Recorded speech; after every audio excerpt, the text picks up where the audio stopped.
Now we will see the shifting property of Z transform. It is similar to the Laplace transform of derivatives. Okay.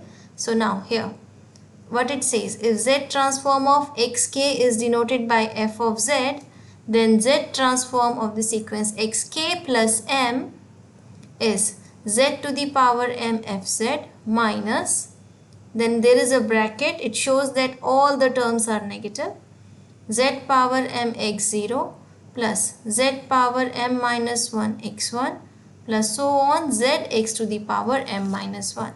So we will solve it for different values of m. See, m is equal to 1 and m is equal to 2. Okay, so for that what you need to understand here is, see here it is different, something is different from the Laplace of derivatives. See, when it is m, first term is z power m, as well as in the second term we have z power m, and from third term onwards we start reducing to m minus 1. Okay, this is first difference. Second thing, here in the first term we have f of z, which is nothing but the Z transform of xk. Okay, then what else is here? Here in the last term we stop. How do we know that when we will stop? Last term is having z. It means we should have z to the power 1. If it reaches to z power 0, we don't need that term. Okay, so let's see how it works. So when m is 1, this gives you Z transform of x k plus 1, which is z power 1 fz. I'm just replacing m by 1 here, minus z power 1 x 0. Now see, if I go here, m minus m means z 1 minus 1 gives you z power 0. We don't need it because last term should have z power 1. So we stop here. So we have Z transform of xk plus 1 as z f of z minus z x0. Similarly, if I replace m by 2, so Z transform of xk plus 2 equal to, here we replace m by 2, z power 2 f of z minus z power 2 x0. See, m. The power reduced from third term, then plus z power 2 minus 1 x1. We are changing here. See, x0, x1 and so on. Now if I go to the next term, again it will be z power 2 minus 2 means 0. We don't need. So we stop here. So this gives you z square f of z minus. Now take this minus inside.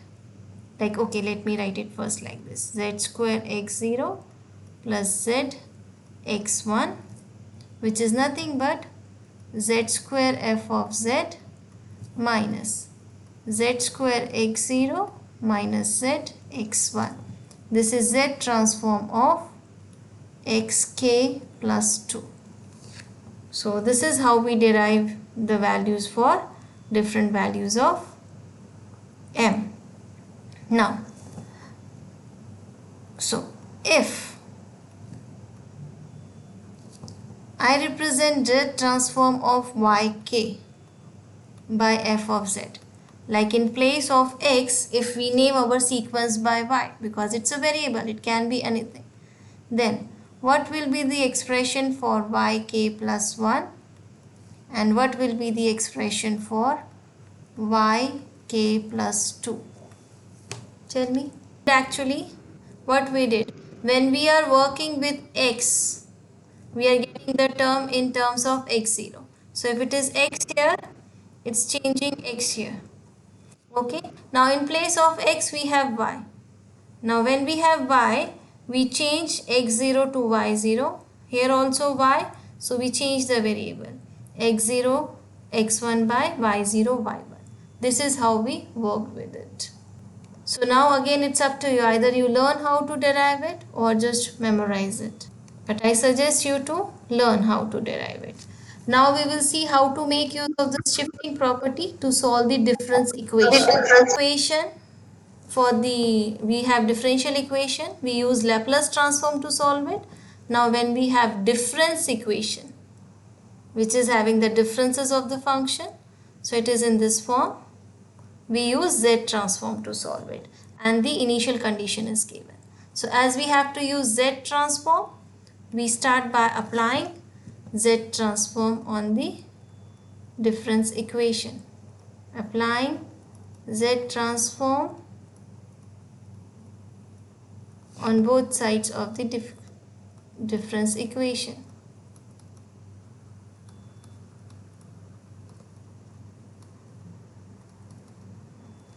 Okay, so let me just erase this one. Okay. So this is our difference equation. What it will give you? Z transform of xk plus 1 minus Z transform of 7xk equal Z transform of 0.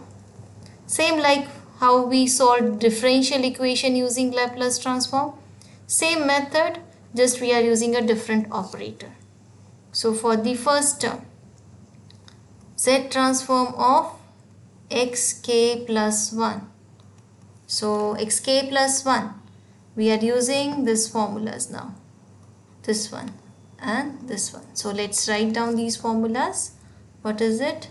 If Z transform of xk we denote by capital F of Z, then Z transform of xk plus 1 is Z f of Z minus Z x0.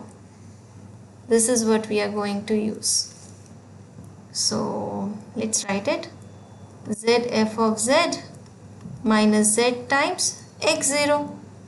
Now x0, the value is given here in the question. Substitute it. Z f of Z minus Z times 6. So we can write it as Z f Z minus 6Z.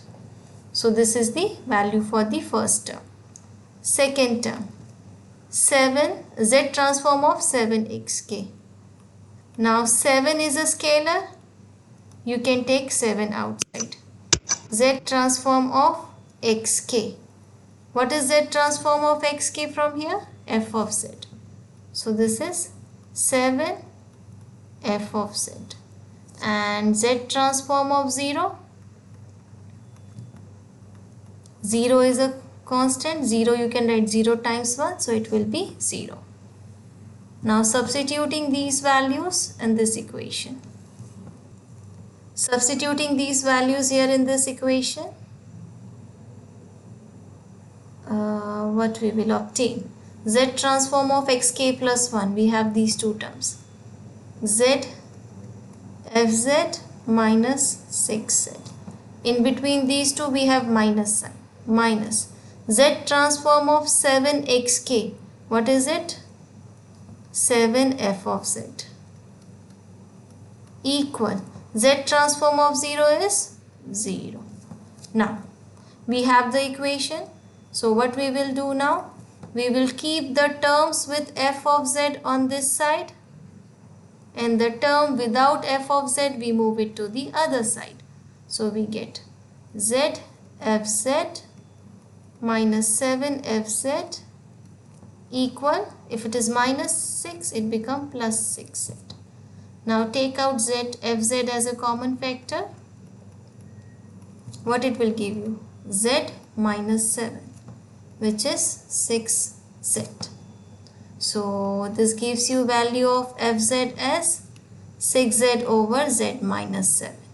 Now what does this f of z represent? It represents Z transform of xk. Z transform of xk, which is 6z over z minus 7. Now solving the difference equation, it means here we are finding the value of xk. Okay, so if Z transform of xk is this term, How do we get xk? So we have to take inverse z transform of 6z over z minus 7. So same concept, we started by applying the z transform and then we apply inverse z transform. Okay, so these two steps are there. Like in differential equation, we are applying Laplace transform and then inverse Laplace. So here in this case, that it is having only one term, it came directly. Okay, so this gives you 6 times 7 power k, the value of xk. This is your solution. But it's not necessary that always you end up with this. Sometimes when you solve, you may have to answer this inverse z transform by using partial fraction. Okay, so this is how we can find the solution of this difference equation. Like if you have this difference equation, here you will not get directly the answer. First of all, here you have yk plus 2, k plus 1 and k. It means you have to make use of all three rules, this one and this third one. And then when you are finding the inverse z transform, it will not come direct. Instead, you have to use the partial fraction like this or maybe like this case. Okay.